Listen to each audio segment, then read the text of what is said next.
అతి ఘోరంగా ఈ నరేంద్ర మోడీ గారి ప్రభుత్వం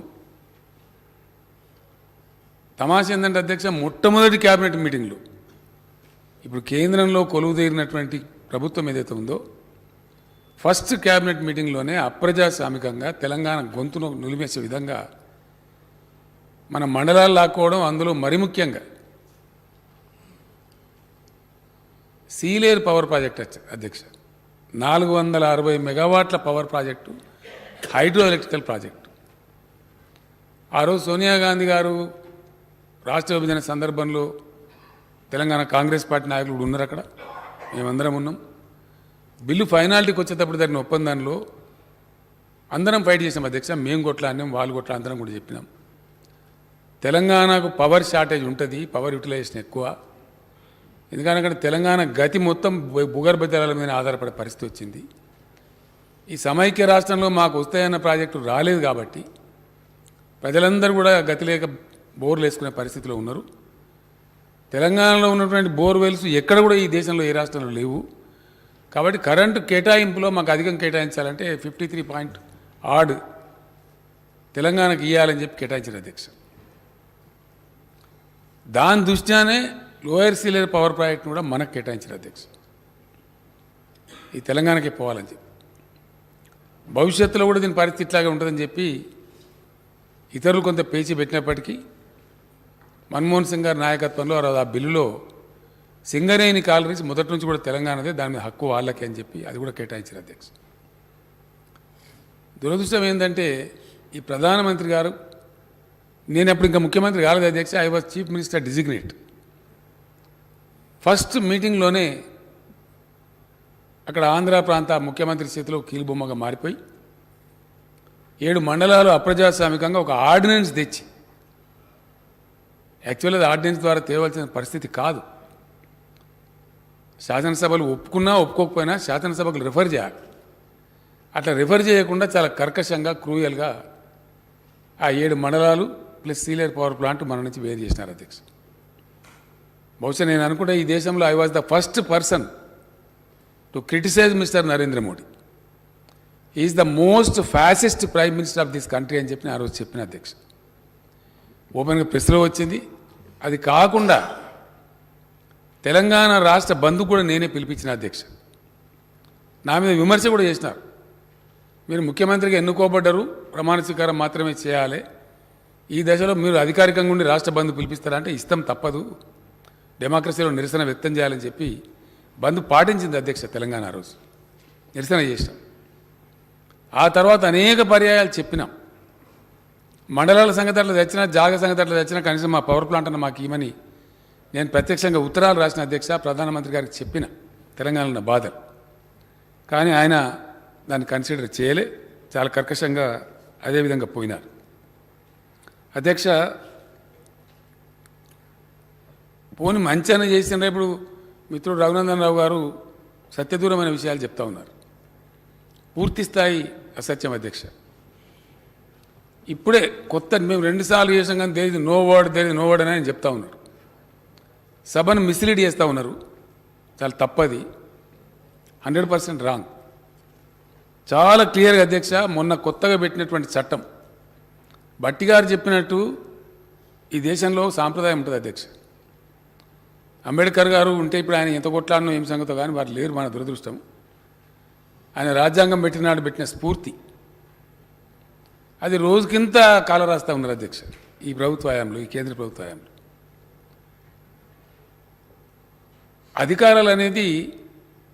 అధికారం అనేది బాధ్యత అధ్యక్ష. ఇది రాచరిక వ్యవస్థ కాదు. డెమోక్రసీలో అధికారం అంటే బాధ్యత. ఆ బాధ్యతలు అధికారపూర్వకంగా ఉండాలి, ఎందుకంటే ప్రభుత్వం కాబట్టి, గవర్నెన్స్ కాబట్టి అని పెట్టినారు. కేంద్రము పరిధిలో ఇవి ఉండాలి, రాష్ట్రాల పరిధిలో ఇవి ఉండాలి, ఇద్దరు కలిసి సంప్రదింపుకొని చేసేటువంటి కొన్ని ఉండాలని ఉమ్మడి జాబితాని పెట్టినారు. ఈ పవర్ ఏదైతే ఉందో ఉమ్మడి జాబితాలో ఉంది అధ్యక్ష. ఈ సబ్జెక్టు కేంద్ర పెత్తనం లేదు. దురదృష్టవశాత్తు రాష్ట్రాలతో కనీసం సంప్రదింపులు చేయకుండా, అడగకుండా, మాట మాత్రం కూడా చెప్పకుండా, వాళ్ళ ఇష్టం వచ్చిన పద్ధతిలో అక్కడ పార్లమెంట్, లోక్సభలో కూడా లేచి మాట్లాడదామంటే మాట్లాడనీయకుండా మూకదాడులు అధ్యక్ష. ఒక ప్రతిపక్ష సభ్యులు లేస్తే 100 మంది అధికార పార్టీ సభ్యులు లేచి రకరకాల పేర్లు పెట్టి అరవటం, వాళ్ళని మూయించటం, వాళ్ళు మాట్లాడేది పోకుండా చూడడం, ఆ డిన్లోనే గందరగోళ పరిస్థితులను బిల్లు పాస్ చేసుకొని పోవటం, ఇటువంటి చట్టాలు తెస్తూ ఉన్నారు అధ్యక్ష. సమగ్రంగా ఒకవేళ పార్లమెంట్లో చర్చిస్తే అనేక పార్టీలని, మా పార్టీ కూడా ఉంది, మేము మా సభ్యుల అధ్యక్ష అప్పుడు బాలకసుమన్ గారు ఎంపీగా ఉండే తీవ్రమైన నిరసన వ్యక్తం చేసినాం, 5 రోజులు స్తంభింపజేసినాం లోక్సభను. అయినా కూడా దానికి సమస్య లేదు, జవాబు లేదు, ప్రశ్న లేదు, ఒక క్వాలిటేటివ్ డిబేట్ లేదు, కనీసం ఎదుటి వాళ్ళు వినేది చెప్పేది వినే సంస్కారం లేదు. బుల్డోజింగ్ చేసి మేము చేస్తాం అంతే మా ఇష్టం అనే పద్ధతిలో ఈ దేశాన్ని నడిపేటువంటి ఒక దుర్మార్గమైనటువంటి పద్ధతి జరుగుతూ ఉంది అధ్యక్ష. చాలా క్లియర్గా no connection shall be given without a meter and such meter shall be smart prepayment meter. ఇది గజెట్లోనే ఉంది అధ్యక్ష. ఇప్పుడు నిన్నగాక మొన్న వచ్చింది, మాకు వచ్చింది అధ్యక్ష. ఇది ఇక చట్టంలో లేదు, మేము అనలేదంటే అవి ఎటువైనా బొమ్మలు. మా నర్సంపేట ఎమ్మెల్యే గారు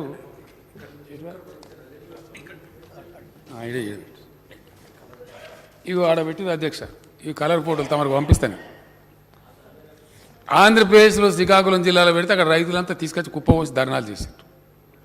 ఇది నిజమా అబద్ధమా అని చెప్పి నర్సంపేట ఎమ్మెల్యే గారు ఇంకా చాలామంది వరంగల్ నుంచి మిత్రులు పోయి ఇక్కడ ఈ ప్రమాదం తెలంగాణకు వస్తే మొత్తం సర్వనాశనం అవుతుందని, ప్రాణం పోయినా సరే దీన్ని ఎదుర్కోవాలని చెప్పి పోయి అక్కడ తెలుసుకుంటే వాస్తవాలు ఈ విధంగా ఉన్నాయి అధ్యక్ష.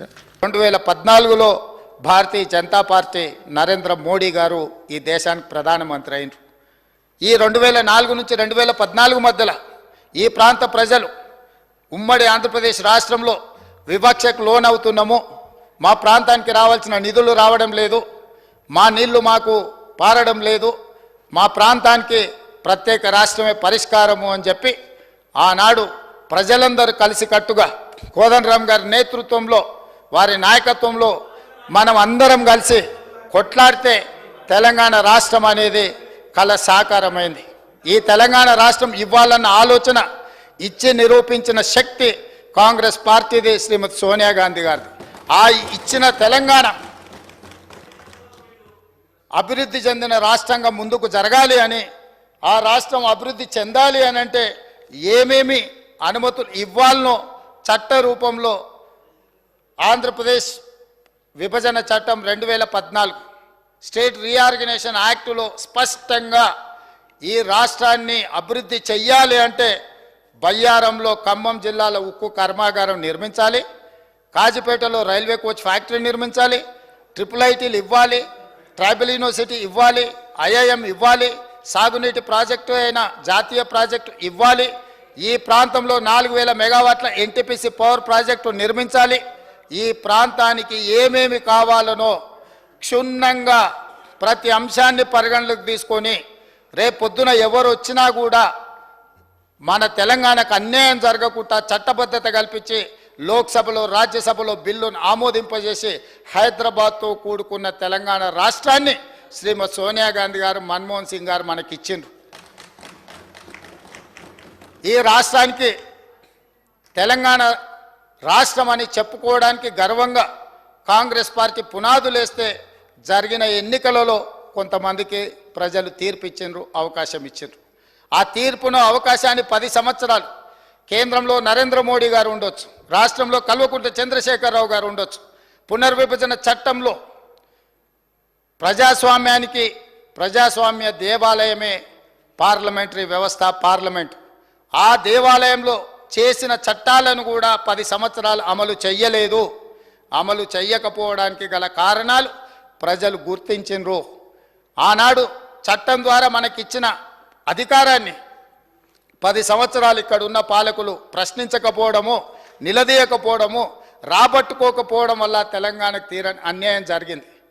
కనీసం ఇప్పుడైనా నరేంద్ర మోడీ గారు ఈరోజు 10 సంవత్సరాలు అమలు చేయని విషయాలను ఈ బడ్జెట్లోనైనా తప్పకుండా చేస్తారన్న ఆలోచనతో చేయాలన్న ఉద్దేశంతో మేము డిసెంబర్ 3, 2023 నాడు ఫలితాలు వచ్చిన ఎంబడే 7 తారీఖు మేము ప్రమాణ స్వీకారం చేసిన మరుక్షణం కేంద్రంలో ప్రధానమంత్రిని, హోంమంత్రిని, వివిధ శాఖల మంత్రులను ప్రధానమంత్రి గారిని స్వయంగా 2 సార్లు ఢిల్లీకి వెళ్ళి కలిసినాం.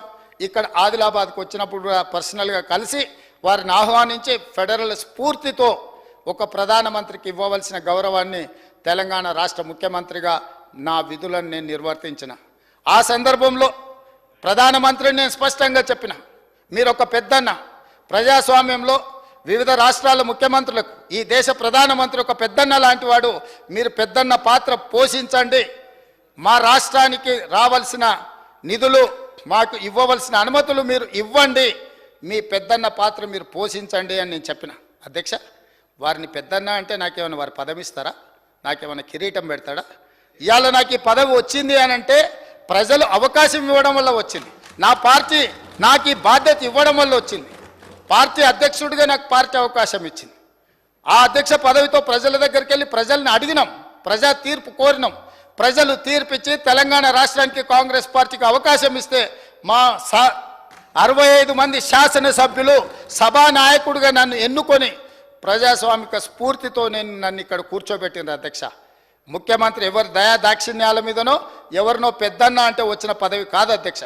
కానీ తెలంగాణ రాష్ట్ర ముఖ్యమంత్రిగా 4 కోట్ల ప్రజల యొక్క హక్కులను కాపాడాల్సిన బాధ్యత నా మీద ఉంది. ఈ గురుతరమైన బాధ్యతను అమలు చేయడానికే ఒక అడుగు ముందుకేసి ఒక మెట్టు దిగి ఈ దేశ ప్రధానమంత్రిని మీరు ముఖ్యమంత్రులకు అందరికీ పెద్దన్న లాంటి వారు, మీరు పెద్దన్న అంటే పెద్ద మనసు చేసుకొని తెలంగాణ రాష్ట్రానికి ఏవైతే చట్టం ద్వారా హక్కులు కల్పించినరో ఆ హక్కులను అడ్డుకోకండి, తెలంగాణకు అనుమతులు ఇవ్వండి అని చెప్పి వారికి విజ్ఞప్తి చేసినాం.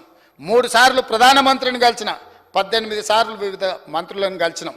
ప్రతి ఒక్కరిని కలిసి తెలంగాణ రాష్ట్రానికి రావాల్సిన బయ్యారం ఉక్కు కర్మాగారం గురించి, రైల్వే కోచ్ ఫ్యాక్టరీ గురించి, గిరిజన యూనివర్సిటీ గురించి, IIIT గురించి, IIM గురించి, మూసీ పరివాహక ప్రాంతం అభివృద్ధి కోసం, రీజనల్ రింగ్ రోడ్డు కోసం, పాలమూరు రంగారెడ్డి ఎత్తిపోతల ప్రాజెక్టు కోసం, ఈరోజు ఈ రాష్ట్రంలో జరగవలసిన అభివృద్ధి కోసం, సెమీ కండక్టర్స్ కోసం, అదేవిధంగా IT పరిశ్రమల కోసం, ఈరోజు ఫార్మా పరిశ్రమల కోసం అనుమతులు ఇవ్వండి, మీరు నిధులు ఇవ్వండి అని చెప్పి ఈరోజు వారిని కలిసి మేము విజ్ఞప్తి చేయడం జరిగింది. అధ్యక్ష, ఇవన్నీ కూడా ప్రజాస్వామిక స్ఫూర్తితో పనిచేయాలన్న ఆలోచన, అంతే తప్ప ఎవరి దగ్గరనో వంగిపోవడమో ఎవరి దగ్గరనో లొంగిపోవడానికి ప్రయత్నం చేయలేదు. అధ్యక్ష, ఇన్ని ప్రయత్నాలు చేసినా కేంద్ర ప్రభుత్వం మన పట్ల వివక్ష చూపించింది. ఇది వివక్షనే కాదు, కక్షాపూరితమైన చర్య అని చెప్పి నిర్ద్విధంగా సభ ఖండించాలి అని చెప్పి ఈరోజు ప్రత్యేకంగా రోజు మొత్తం ఈ సభలో చర్చ పెట్టి ప్రతి సభ్యుడికి అవకాశం ఇచ్చి మీ అభిప్రాయాలు చెప్పండి, నిక్కచ్చిగా మీరు చెప్పే అభిప్రాయాన్ని కేంద్ర ప్రభుత్వానికి తెలియజెప్తామని చెప్పి ఈరోజు ఈ సభలో చర్చకు తీసుకున్నాం. అధ్యక్ష, కానీ జరుగుతున్న పరిణామాలు మీరు చూసారు కదా అధ్యక్ష. అసలు విషయాన్ని పక్కదోవ పట్టించి ఇక్కడున్న ప్రభుత్వాన్ని దోషిగా నిలబెట్టాలని, నరేంద్ర మోడీని కాపాడాలని, లేదా నరేంద్ర మోడీ గారి పార్టీలో మేము ఉన్నాం కాబట్టి ఆ పార్టీని సమర్థించాలని, ఇట్లా వివిధ రకాలుగా ఈరోజు ఇక్కడ చర్చ జరుగుతున్నది. అధ్యక్ష, అయినా అధ్యక్ష, కొంతమంది పదే త్యాగాలు చేసిన పదవులు తెలంగాణ కోసం అంటున్నారు.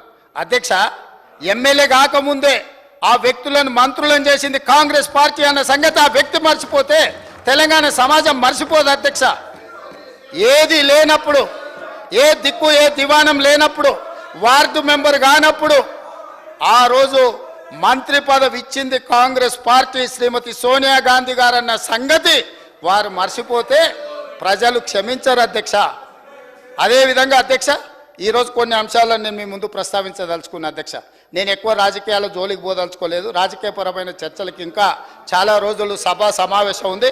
అవసరమైనప్పుడు తమరి అనుమతి తీసుకొని తప్పకుండా అన్ని విషయాలు అన్ని వివరాలు సభ ద్వారా తెలంగాణ ప్రజలకు నేను చెప్తాను. అధ్యక్ష, 2-3 ప్రధానమైన అంశాలను నేను ఈరోజు ప్రస్తావించదలుచుకున్నది. అధ్యక్ష, ఈ సభలో దేశంలో జరుగుతున్న పరిణామాలను ఈ సభ ద్వారా తెలంగాణ సమాజానికి చెప్పాల్సిన అవసరం ఉన్నది. అధ్యక్ష, ఎందుకు అనంటే మనం ఈ సభలో ఇక్కడ జరుగుతున్న పరిణామాలను నిశ్చితంగా గమనిస్తున్నారు. కేంద్ర ప్రభుత్వం పట్ల మన వైఖరి ఏంది, కేంద్ర ప్రభుత్వానికి మన పట్ల ఉన్న వైఖరి ఏంది అనేది కూడా ఈరోజు తెలంగాణ సమాజానికి చెప్పాలి. అధ్యక్ష, అందుకే అధ్యక్ష, ఈరోజు దేశంలో ₹1 తెలంగాణ రాష్ట్రం ₹1 కేంద్ర ప్రభుత్వానికి పన్నుల రూపంలో చెల్లిస్తే తెలంగాణ రాష్ట్రానికి తిరిగి కేంద్ర ప్రభుత్వం ఇస్తున్నది 47 పైసలు. అధ్యక్ష, కానీ అదే బీహార్ రాష్ట్రం ₹1 పన్ను చెల్లిస్తే బీహార్ రాష్ట్రానికి ₹7.26 వాళ్ళకు తిరిగి వస్తున్నాయి అధ్యక్ష. ఉత్తరప్రదేశ్ పరిస్థితి అదే అధ్యక్ష. అదేవిధంగా అధ్యక్ష, గత 5 సంవత్సరాలలో తెలంగాణ నుండి 3,68,000 కోట్ల రూపాయలు పన్నుల రూపంలో తెలంగాణ ప్రజలు కేంద్ర ప్రభుత్వానికి చెల్లిస్తే కేంద్ర ప్రభుత్వం తిరిగి తెలంగాణకి ఇచ్చింది 1,68,000 కోట్ల రూపాయలే అధ్యక్ష. అంటే ఈరోజు తెలంగాణ రాష్ట్రం చెల్లిస్తున్న పన్నులు తిరిగి కేంద్ర ప్రభుత్వం మనకిస్తున్న నిధులు ఇది అధ్యక్ష. ఈరోజు చాలామంది కేంద్ర ప్రభుత్వం మీకు అమృత్ ద్వారా మీకు 3,500 ఇచ్చిండ్రు, 3,500 కోట్లు ఇచ్చిండ్రు. నేను అడుగుతున్నా, లేకపోతే ఇంకేదో ఇచ్చిందని. ఏం గుజరాత్లో మోడీ గారి ఎస్టేట్లు అమ్మి మనకేమన్నా ఇచ్చిండా అధ్యక్ష? లేకపోతే ఆయన జాగీర్దార్ భూములు ఏమన్నా అమ్మి మనకేమన్నా గుజరాత్ నుంచి మనకేమన్నా అదనంగా ఇచ్చిండా అధ్యక్ష? తెలంగాణ రాష్ట్రం 3,68,000 కోట్ల రూపాయలు పన్నుల రూపంలో 5 సంవత్సరాల కేంద్ర ప్రభుత్వానికి చెల్లిస్తే కేంద్ర ప్రభుత్వం తిరిగి మనకు విడుదల చేసిన నిధులు 1,68,000 కోట్ల రూపాయలు మాత్రమే. ఇది ఎవరి దయా దాక్షిణ్యం కాదు, ఎవరి ఆస్తులు మాన్యాలు అమ్మి తెలంగాణ రాష్ట్ర ప్రజలకు ఇవ్వలేదు అధ్యక్ష. ఇది ఎవరి దయా దాక్షిణ్యం కాదు, మన హక్కులు మనకి ఇవ్వకపోవడం వల్ల, చట్టం రూపంలో పార్లమెంట్లో చేసిన శాసనాలను ఉల్లంఘించడం వల్ల ఇవాళ ఈ అంశం మీద ఇవాళ చర్చించాల్సిన పరిస్థితి వచ్చింది అధ్యక్ష. అదేవిధంగా అధ్యక్ష, ఈరోజు నేను ఇంకొక మాట చెప్పదలుచుకున్నాను అధ్యక్ష. ఎట్లా అంటే 5 దక్షిణాది రాష్ట్రాలు చెల్లిస్తున్న పన్నులు ఎంత, తిరిగి 5 దక్షిణాది రాష్ట్రాలకు కేంద్ర ప్రభుత్వం ఇస్తున్నది ఎంత, ఒక్క ఉత్తరప్రదేశ్కి ఇస్తున్నది ఎంత అనేది కూడా ఇవాళ చర్చించాల్సిన అవసరం ఉన్నది అధ్యక్ష. 5 దక్షిణాది రాష్ట్రాలు 5 అయినా తెలంగాణ, ఆంధ్రప్రదేశ్, కర్ణాటక, కేరళ, తమిళనాడు, ఈ 5 రాష్ట్రాల నుండి GST పన్ను వసూళ్లు 22,26,000 కోట్ల రూపాయలు అధ్యక్ష. ఏమైంది ఆంధ్రప్రదేశ్కి? బాగానే ఉంది. సో ఈరోజు ఈ 5 రాష్ట్రాలు కలిసి పన్నుల రూపంలో చెల్లించింది 22,26,000 కోట్ల రూపాయలు అధ్యక్ష. కానీ తిరిగి ఈ 5 రాష్ట్రాల కేంద్ర ప్రభుత్వం ఎంత ఇచ్చిందంటే 6,42,000 కోట్ల రూపాయలు మాత్రమే. 5 రాష్ట్రాలు 22,26,000 కోట్లు చెల్లిస్తే 5 రాష్ట్రాలకు తిరిగి కేంద్ర ప్రభుత్వం ఇచ్చింది 6,42,000 కోట్ల రూపాయలే అధ్యక్ష. అదేవిధంగా ఒక్క ఉత్తరప్రదేశ్లో పన్నుల రూపంలో 3,41,000 కోట్లు చెల్లిస్తే ఉత్తరప్రదేశ్కు 6,91,000 కోట్ల రూపాయలు తిరిగి కేంద్ర ప్రభుత్వం చెల్లించింది అధ్యక్ష. మన 5 రాష్ట్రాలకు ఇచ్చిన నిధుల కంటే ఒక్క ఉత్తరప్రదేశ్కే అత్యధికంగా ఇస్తున్నారు అధ్యక్ష. ఉత్తరప్రదేశ్ నుంచి కేంద్ర ప్రభుత్వానికి GST పన్నుల రూపంలో వచ్చింది 3,41,000 కోట్ల రూపాయలైతే ఉత్తరప్రదేశ్కి కేంద్ర ప్రభుత్వం చెల్లించింది 6,91,000 కోట్ల రూపాయలు అధ్యక్ష.